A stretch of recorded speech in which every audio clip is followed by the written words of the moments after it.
जनवरी 1950 को भारतीय संविधान लागू किया गया था, तब हमारे भारतीय संविधान में 22 भाग, 395 अनुच्छेद और 8 अनुसूचियाँ थी। लेकिन जैसे जैसे देश का विकास हुआ, समय गुजरता गया और भाग, अनुच्छेद, अनुसूचियाँ में परिवर्तन भी किया गया।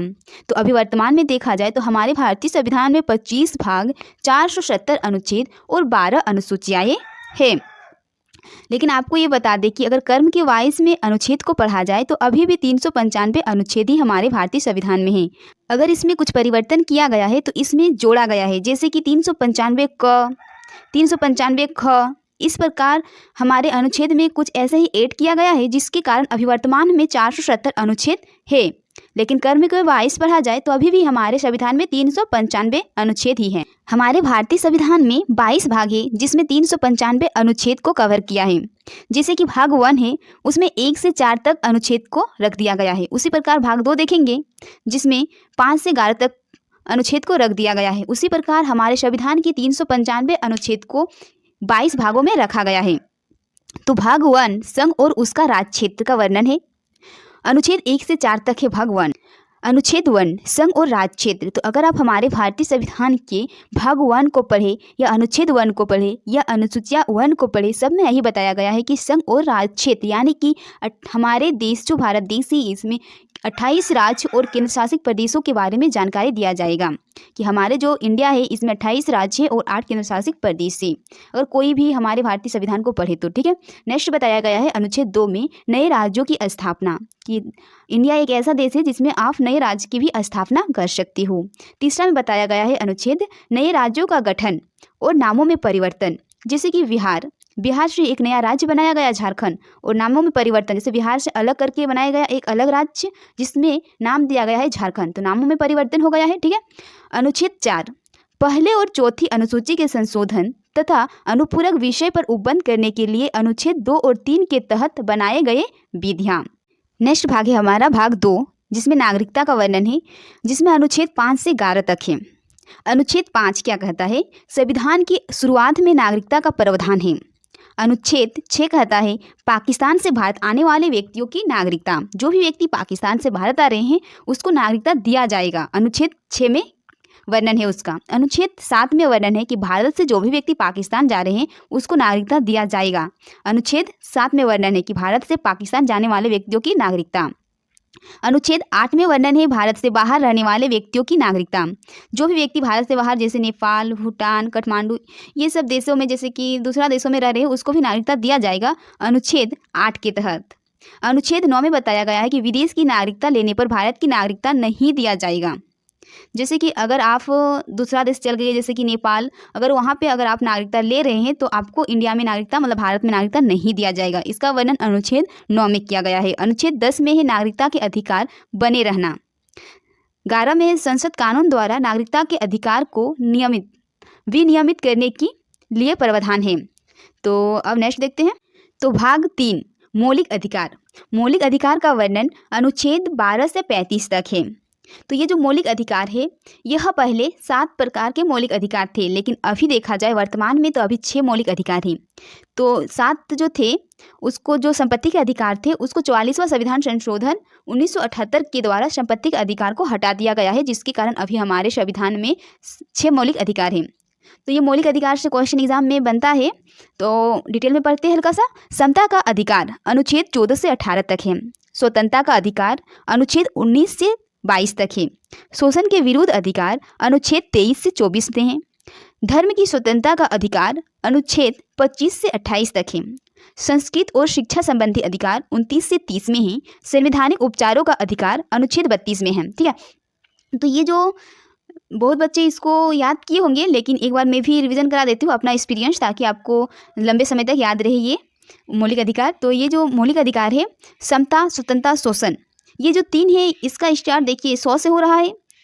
तो समता का अधिकार, 100 से स्वतंत्रता का अधिकार, 100 से शोषण के विरुद्ध अधिकार। तो आप धार्मिक 3 लाइन या धर्म लाइन नहीं है, धार्मिक, संस्कृत, संवैधानिक। तो धार्मिक में 3 वर्ड, संस्कृत में 4 वर्ड और संवैधानिक में 5 वर्ड। तो इसको भी आपको भूलना नहीं है। तो नेक्स्ट है हमारा मौलिक अधिकार जो है, इसमें 12 अनुच्छेद 12 में वर्णन है राज्य की परिभाषा। अनुच्छेद 13 में वर्णन है मौलिक अधिकारों को अपमान करने वाला कानून। मौलिक अधिकारों को अपमान करने वाला कानून अनुच्छेद 13 में है। ठीक है। तो समता का अधिकार, भाग 3 मौलिक अधिकार। मौलिक अधिकार में अब हम पढ़ेंगे फर्स्ट समता का अधिकार, जो 14 से 18 तक वर्णन है। तो अनुच्छेद 14 में है कानून के समक्ष समानता। अनुच्छेद 15 में है धर्म, जाति या जन्म के स्थान पर भेदभाव नहीं किया जाना चाहिए किसी का। तो यह अनुच्छेद 15 में वर्णन है। अनुच्छेद 16 में है लोक नियोजन के विषय में अवसर की समता। अनुच्छेद 17 में है अस्पृश्यता का अंत। अनुच्छेद 18 में है उपाधियों का अंत।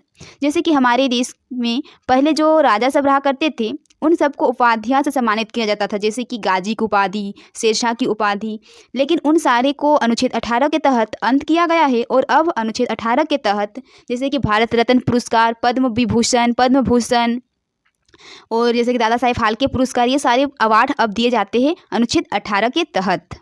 तो अब हम पढ़ेंगे स्वतंत्रता का अधिकार, जिसका वर्णन अनुच्छेद 19 से 22 तक है। मूल संविधान में 7 तरह की स्वतंत्रता का उल्लेख था, लेकिन अब सिर्फ 6 है। अनुच्छेद 19F संपत्ति का अधिकार को 44वां संविधान संशोधन 1978 के द्वारा हटा दिया गया है। तो स्वतंत्रता का अधिकार जो है उसमें 6 प्रकार के अधिकार है, तो उसको देख लेते हैं। जैसे कि अनुच्छेद 19A में है बोलने की स्वतंत्रता। अनुच्छेद 19B में है शांतिपूर्वक बिना हथियार की एकत्रित होने और सभा करने की स्वतंत्रता। अनुच्छेद 19C में है संघ बनाने की स्वतंत्रता। अनुच्छेद 19D में है देश के किसी भी क्षेत्र में आवागम की स्वतंत्रता। अनुच्छेद 19E में है देश के किसी भी क्षेत्र में निवास करने और बचने की स्वतंत्रता। अनुच्छेद 19G में है कोई भी व्यापार एवं जीविका चलाने की स्वतंत्रता। नेक्स्ट है स्वतंत्रता का अधिकार, अनुच्छेद 19 से 23 में है, ठीक है। तो अनुच्छेद 20 में है अपराधों के लिए दोष सिद्धि के संबंध में संरक्षण। अनुच्छेद 19 में है जो बहुत ही इंपॉर्टेंट है प्राण एवं दैहिक स्वतंत्रता।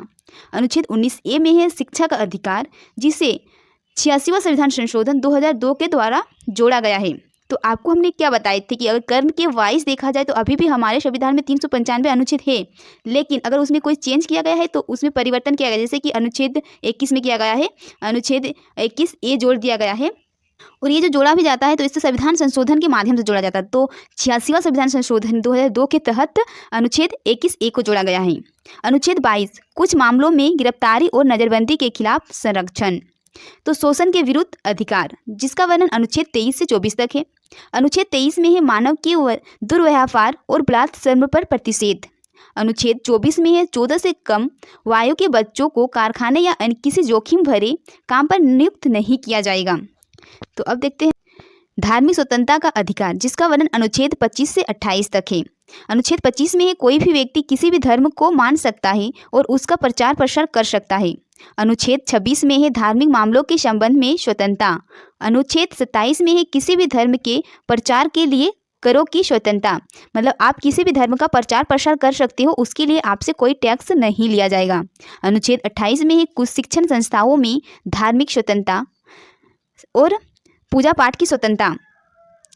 नेक्स्ट है हमारा संस्कृत और शिक्षा संबंधी अधिकार, जिसका वर्णन अनुच्छेद 29 से 30 में है। अनुच्छेद 29 में है अल्पसंख्यक वर्गों के हितों का संरक्षण। अनुच्छेद 30 में है शिक्षा संस्थाओं की स्थापना और प्रशासन करने का अल्पसंख्यक वर्गों का अधिकार है। संवैधानिक उपचारों का अधिकार अनुच्छेद 32 में है। अनुच्छेद 32 रीट संबंधी प्रावधान है। तो अनुच्छेद 32 को डॉक्टर भीमराव अंबेडकर ने संविधान का आत्मा कहा है।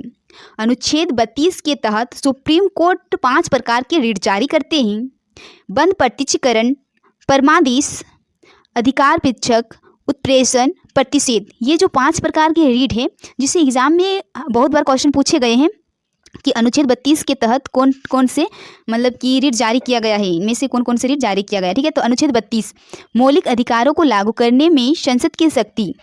अनुच्छेद 34 सैन्य क्षेत्र या कानून के समय मौलिक अधिकार पर प्रतिबंध संबंधी प्रावधान।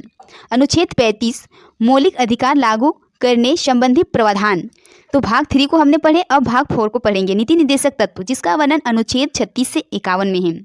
तो ये जो नीति निर्देशक तत्व है, इसे आयरलैंड के संविधान से लिया गया है। उसी प्रकार मौलिक अधिकार जो थे उसे अमेरिका के संविधान से लिया गया है। तो इससे भी बहुत बार एग्जाम में क्वेश्चन पूछे गए हैं कि नीति निर्देशक तत्व को कौन से संविधान से लिया गया है। तो इसे आयरलैंड के संविधान से लिया गया है और मौलिक अधिकार को अमेरिका के संविधान से लिया गया है। तो अनुच्छेद 36 में परिभाषा के बारे में, राज्य की परिभाषा के बारे में वर्णन किया गया है। उसी प्रकार राज्य की परिभाषा के बारे में वर्णन किया गया था अनुच्छेद 12 में। अनुच्छेद 37 में वर्णन किया गया है निहित सिद्धांतों का अनुप्रयोग। अनुच्छेद 38 में वर्णन है राज्य लोक कल्याण की सामाजिक व्यवस्था बनाएगा जिससे नागरिक को सामाजिक, आर्थिक एवं राजनीतिक न्याय मिलेगा। अनुच्छेद 39 में बताया गया है राज्य द्वारा पालन किए जाने वाले नीति के कुछ सिद्धांतों। अनुच्छेद 39 क में बताया गया है समान कार्य के लिए समान वेतन। अनुच्छेद 39 ख में बताया गया है सार्वजनिक धन का स्वामित्व तथा नियंत्रण इस प्रकार करना ताकि सार्वजनिक हित का सर्वोच्चतम साधन हो सके। अनुच्छेद 39 ग में बताया गया है धन का समान वितरण, चाहे वह पुरुष हो या महिला, उसको समान धन दिया जाएगा। और उसमें बताया गया था क्या 39 क में समान कार्य के लिए समान वेतन, चाहे वह पुरुष हो या महिला, उसको समान कार्य के लिए समान वेतन दिया जाएगा। और अनुच्छेद 39 ग में बताया गया था धन का समान वितरण, मतलब महिला और पुरुष दोनों में एक समान धन का वितरण किया जाएगा। तो ये जो 39 हो गया। अब पढ़ेंगे 40 में बताया गया है ग्राम पंचायत का गठन। अनुच्छेद 40 में बताया गया है ग्राम पंचायत का गठन। अनुच्छेद 41 में बताया गया है कुछ मामलों में काम, शिक्षा और सार्वजनिक सहायता का अधिकार। अनुच्छेद 42 में बताया गया है काम के न्यायसंगत और मनोचित दशाओं का तथा प्रस्तुति सहायक का उपबंध। अनुच्छेद 43 में बताया गया है कर्मकारों के लिए निर्वाचन, मजदूरी एवं कुटीर उद्योग का प्रोत्साहन। अनुच्छेद 43 क में बताया गया है उद्योग के संबंध में श्रमिकों की भागीदारी। अनुच्छेद 43 ख में बताया गया है सरकारी समितियां का संवर्धन। अनुच्छेद 44 में बताया गया है नागरिकों के लिए समान नागरिक संहिता। अनुच्छेद 45 में बताया गया है बच्चों के लिए निःशुल्क और अनिवार्य शिक्षा का प्रावधान 0 से 6 वर्ष के बच्चों के लिए। नेक्स्ट है अनुच्छेद 46 SC और ST अनुसूचित जाति और अनुसूचित जनजाति और अन्य कमजोर वर्ग के शिक्षा और आर्थिक हितों को बढ़ावा देना। अनुच्छेद 47 में बताया गया है पोषाहार स्तर, जीवन स्तर को ऊपर उठाने और सार्वजनिक स्वास्थ्य में सुधार करने के लिए राज्य का कर्तव्य है। अनुच्छेद 48 में बताया गया है कृषि एवं पशुपालन का संगठन। अनुच्छेद 48A में बताया गया है पर्यावरण का संरक्षण और सुधार तथा वनों और वन्य जीवों की सुरक्षा। अनुच्छेद 49 में बताया गया है राष्ट्रीय महत्व के स्मारकों, स्थान और वस्तु का संरक्षण। अनुच्छेद 50 में बताया गया है कार्यपालिका को न्यायपालिका से अलग करना। अनुच्छेद 51 में बताया गया है अंतर्राष्ट्रीय शांति और सुधार को बढ़ावा देना। तो हमने 1 से लेकर 51 तक के आर्टिकल को कंप्लीट किए। तो नेक्स्ट वीडियो में हम 52 से लेकर 151 तक के आर्टिकल को करने वाले हैं, क्योंकि एक ही वीडियो में पॉसिबल नहीं है सारे आर्टिकल को कराना, क्योंकि आपको भी उसमें कन्फ्यूज़न होने लगेगा। उसीलिए इसको हमने 4 पार्टों में डिवाइड किए हैं और सारे आर्टिकल को कंप्लीट करेंगे। तो आई होप आपने 1 से लेकर 51 तक के आर्टिकल को बहुत ही अच्छे से समझ लिए होंगे।